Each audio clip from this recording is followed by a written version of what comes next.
गाजत वाजत आविया, कबीर कहते हैं, गाजत वाजत आविया साइया मेरे द्वार, गाजत वाजत आविया साइया मेरे द्वार। साईं परमात्मा हमारे द्वार पर आएंगे तो कैसे आएंगे? ऐसे चले आएंगे? तो कहते गाजत वाजत आविया। यदि हमारे भीतर में जो परमात्मा है, जो साईं है, वो प्रकट होता है, तो ऐसे नहीं प्रकट होगा, हमारे भीतर में दिखाई देगा। गाजत वाजत आविया, हूँ ठगी सी ठाडी रह गई, हूँ ठगी सी ठाडी रह भई, देखत ही निज दीदार। मुझे ही पता नहीं चला कि मेरे भीतर में परमात्मा प्रकट हो चुके हैं। जब परमात्मा आता है तो अच्छे अच्छे लोग विस्मय हो जाते हैं, उनको आश्चर्य हो जाता है कि ये कैसे संभव हो गया, कैसे आ गए परमात्मा। और मैंने बहुत बार कहा है कि परमात्मा प्रकट होता है, उनका साक्षात्कार होता है, तो ये मत सोच लेना कि वो शंख चक्र पद्म गदा लेकर खड़े हो जाएंगे, इधर हमारे सामने खड़े हो जाएंगे और कहेंगे मांग मांग, क्या चाहिए तेरे को। तो ये परमात्मा नहीं आएगा, ऐसा परमात्मा नहीं है। ऐसा खोजने भी मत निकलो, और निकलोगे तो पछताओगे। क्यों? ये तो पोथी का परमात्मा है, और जो पोथी का परमात्मा है वो कभी मनुष्य के सामने प्रकट नहीं होता, तो पोथी में ही रहता है, वो पोथी में अच्छा रहता है। तो लोग पोथी खोल खोल कर देखते हैं, पोथी पढ़ते रहते हैं, मगर कभी ये कोशिश नहीं की कि अपने दिल की भी पोथी खोल कर देख लें, वहां ढूंढे उनको, वहां खोजें। तो ये तो संभव ही नहीं होता है, क्योंकि लोग पोथी के पीछे पड़े हैं। पुरोहित हमें पोथी दिखाते हैं। मैंने तो बहुत बार कहा है कि लोग पोथी की पूजा करवाते हैं। दर्शन कर लो पोथी का। अब पोथी का दर्शन करने मात्र से कुछ नहीं होगा, वो तो भीतर में आना चाहिए, भीतर में प्रकट होना चाहिए। तो गाजत वाजत आविया, वो गाजत वाजत आविया, गाना बजाते हुए आएंगे, ढोल नगारा बजाते हुए आएंगे, साईया मेरे द्वार। कबीर के भीतर में प्रकट हो गया था। ज्ञानी जी ने देख लिया, चतुर्सी ज्ञानी जी, उन्होंने देख लिया, इसीलिए तो पूछ लिया कि बाबा आप कौन हो। तो सामने के हृदय में जो प्रकट होता है वो दिखाई देता है, वो मंदिर में नहीं प्रकट होगा, मंदिर में नहीं दिखाई देगा। और मंदिर में दिखे भी कैसे, आए भी कैसे, वहां तो कोई स्थान ही नहीं है। मंदिर के भीतर में कोई हृदय ही नहीं है। परमात्मा तो हृदय में रहता है, और मंदिर के भीतर कोई हृदय ही नहीं है, कोई द्वार ही नहीं है जैसे वो अंदर प्रवेश कर सके। वो हृदय द्वार से ही प्रवेश करता है। और मंदिर में तो हमने बड़े बड़े सोना से जड़ित बड़ा बड़ा भवन बना दिया है, मगर हृदय रखना भूल गए हैं। वहां हृदय नहीं होता है, और हृदय नहीं होता है तो परमात्मा वहां कैसे प्रकट होगा। वो तो मनुष्य के भीतर प्रकट होता है, और जब प्रकट होता है तो कहते गाजत वाजत आविया, वो आएंगे, वो प्रकट भी होता है। तो चोरी चपाटे से नहीं आएंगे, चुपके नहीं आएंगे। मैं रात को दोपहर को आ जाऊंगा, कोई देख ना ले, ऐसे वो ना आएंगे। वो तो दिन दहाड़े भी आता है, जैसे नरसिंह मेहता में प्रकट हुआ। मीरा में प्रकट हुआ था, कबीर में, जीवन जी में, बहुत सारे संतों के हृदय में। और संत के हृदय में प्रकट हुआ था। दुनिया ने देख लिया था कि वो तो संतों के पास पहुंच गया, और संतों के पास पहुंचता है, उनकी आंखों से अश्रु की धारा भी बहने लगती है, दिखाई देता है। वो जो धारा बहती है उस परमात्मा के लिए बहती है, उस परमात्मा के प्यार के लिए बहती है।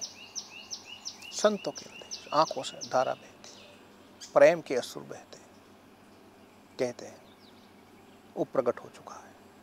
और गाजत वाजत आव्या, वो ऐसे नहीं आया है, वो तो गाजत वाजत आ गया है। वो ठगी सी ठाड़ी रह गई। और भक्त कहता है परमात्मा प्रकट हुआ, मुझे पता ही नहीं चला, दुनिया को पता चल गया। बहुत लोगों ने देख लिया कि उनके भीतर में तो परमात्मा आ गया। मुझे तो ऐसा लगता है, आश्चर्यचकित हो जाते हैं भक्त कि ऐसे परमात्मा आ गए। देखन ही निज दीदार, तो ऐसे भक्त के दीदार देखकर ही पता चल जाता है। ये दीदार से ही पता चल जाता है कि इनके भीतर में परमात्मा आ चुका है। उन्होंने उनका रसपान कर लिया है। अब ये रसपान जो कर लिया है वो छुपाया ना जा सकता है, दुनिया से तो कतिपय नहीं छुपाया जा सकता है। उस जमाने में बहुत लोगों ने देख लिया था कि नरसिंह कुछ दुनिया से अलग है। दुनिया ने स्वीकार नहीं किया, ये अलग बात है। मीरा में प्रकट हो चुका था, मीरा दुनिया से अलग थी, दुनिया ने स्वीकार नहीं किया था। दुनिया ऐसे भी चलती है कि उन्होंने हरिजनों का स्वीकार इतनी आसानी से नहीं किया है, मगर उनको इतना पता तो चल जाता है कि वो हम में से नहीं रहा है, हमारे जैसा नहीं रहा है, कुछ बदल चुका है, इनके भीतर कुछ जग चुका है, उठ चुका है, और हम वहां पर नहीं पहुंच सकते, उस ऊंचाई तक हम नहीं छू सकते। ऐसा दुनिया को तो पता चल जाता है। देख नहीं निज दीदार, उनके दीदार से दुनिया को तो पता चल जाता है कि इनके भीतर में कुछ जग रहा है, उठ रहा है, चल रहा है। और परमात्मा आता है तो ऐसे ही आता है। और हरिजन जो है, भक्त है, वो तो मैंने आगे भी कहा था, वो तो प्रतिवता नारी की तरह है। उनके लिए तो एक ही काफी है, बस उनके पीछे वो जुड़ा हुआ है, जुड़ गया है। अब वो कहीं और नहीं जाता है, तो परमात्मा का तो आना ही पड़ेगा। और परमात्मा आ जाता है, परमात्मा आ गया है, प्रकट हो चुका है, तो भक्त को एहसास होता है हूं ठगी सी ढाडी रह भई। वो अचानक आ गए, उनका स्वागत करने का मौका तक न मुझे मिला। उनको ये एहसास होता है कि मैं तो ठगी से रह गई, उन्होंने मौका ही नहीं दिया, बस यूं ही चले आया परमात्मा, गाजत वाजत चले आया है। और चले आता है परमात्मा। नरसिंह ने पुकारा और चले आया, मीरा ने पुकारा, चला आया। उनके लिए ये आवश्यकता नहीं है कि आसन बिछाया जाए, पकवान लाया जाए, झालर बजाए जाए, उनका जय जयकार जय घोष करते जाए, लोगों की भीड़ इकट्ठी हो जाए, तो ऐसा नहीं होता है।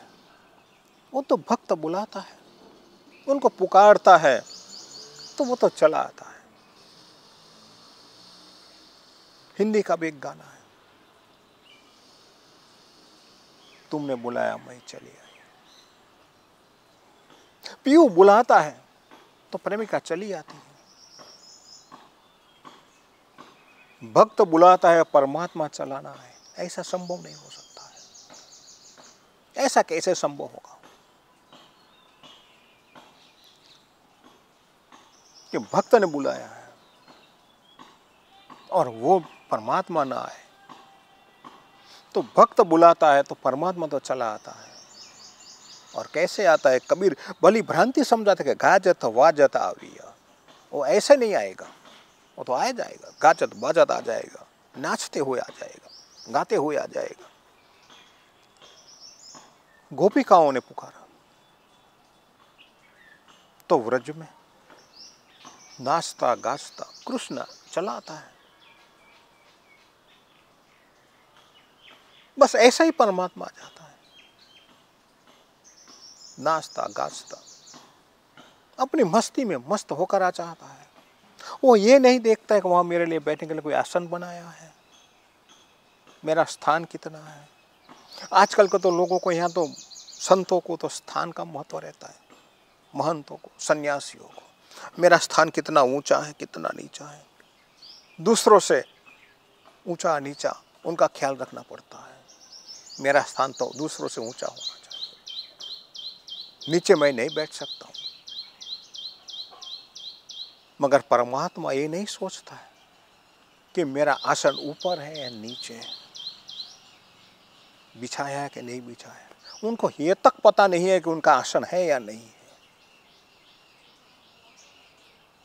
तो कबीर ये समझाते हैं, ये जीवन का सूत्र समझाते हैं, तुम बस पुकारते रहो। भक्त को कहते तुम बस पुकारते रहो, बुलाते रहो, वो आ जाएगा। इंतजार नहीं करना पड़ेगा, वो आ जाएगा। बस पुकारते रहो, कब आएगा उनका पता नहीं है, मगर वो आएगा।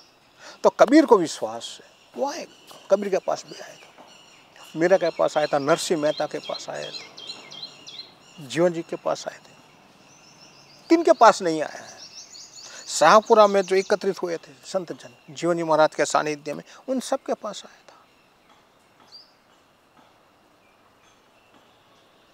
वहां कोई स्थान न था, आसन न था, खुद लोगों के लिए बैठने का स्थान न था, आसन न था, फिर भी आ गया था। तो कहते देख थे निज दीदार, वो तो दीदार देख कर आता है, तुम्हारा भाव देख कर आता है, हृदय का भाव देख कर आता है। परमात्मा क्या देखता है? हृदय का भाव देखता है।